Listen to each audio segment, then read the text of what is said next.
Di sila tinatabla ng apoy. Pagkat pinablang ka, yari ka. Ha?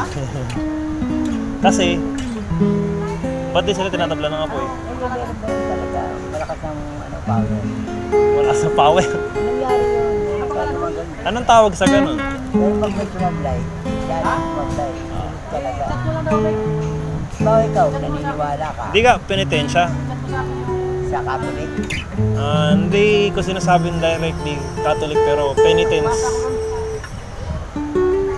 Parang penitence na siya sa ibang... Oo, sa iba o sa kahit sa mga yung pagka nag-abstain ka Abstain. sa mga bagay na masasarap sa'yo, bawa, parang bago yung nag-penitence. Tapos yung mga physical harm, nasakta mo yung sarili mo. Di ba may gano'n? Maraming ganun tay.